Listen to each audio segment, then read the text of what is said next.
Do you get asked as an artist or art teacher whether or not you teach one-on-one classes? Hi, I'm Mary, and I've been teaching art for 20 plus years, including lots of one-on-one classes.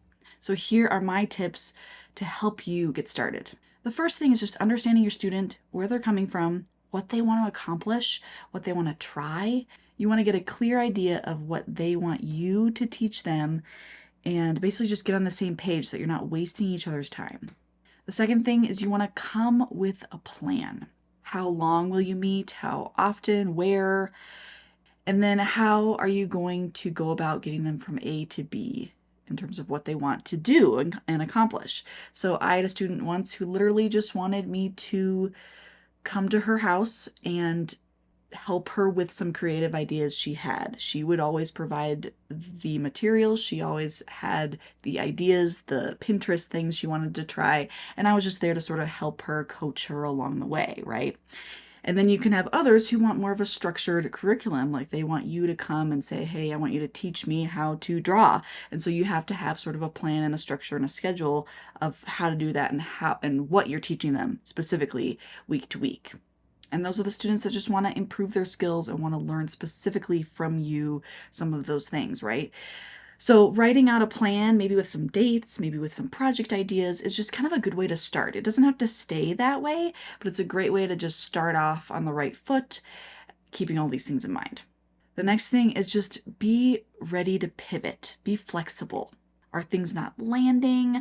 Are you needing to kind of back up or jump ahead? Is your student getting bored or frustrated? This is the beauty of one-on-one classes, is that you can cater it exactly to your students' needs and wants, how they learn, what they want to learn, etc. I actually have a free guide just for this called Quick Guide to Engaging Every Art Student. And it's basically giving you some of the tools to understand your student's personality, how they're going to do in art with art based on their age level, their personality, and their skills.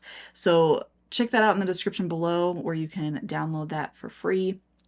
But it's just kind of a great way for you to use with your one-on-one students, because you have so much control in that environment to create it how they need it to be for their learning style and how to just meet them where they're at, what's best for them.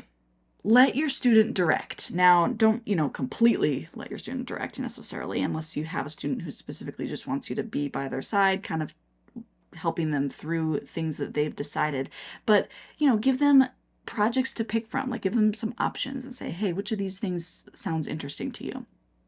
Or give them the creative space to stretch themselves and change direction or come up with new ideas, right? Like that's the whole point of this one-on-one structure, is that you're kind of letting them lead a lot of the direction that you're going to go. Some other pros to one-on-one classes is that they often don't take a lot of time to plan or prep on your part as the teacher. They don't have to anyway.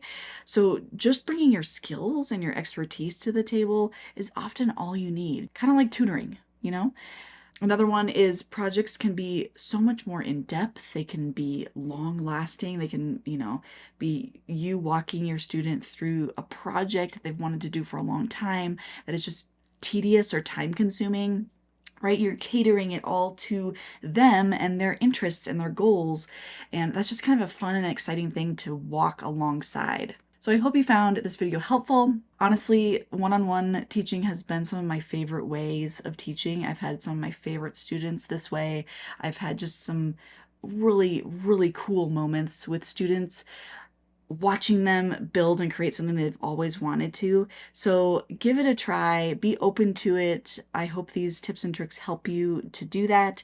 Don't forget to download my free guide down in the description below, but give this video a like and share it with someone you know. And thanks for watching, guys. We'll see you next time. Bye.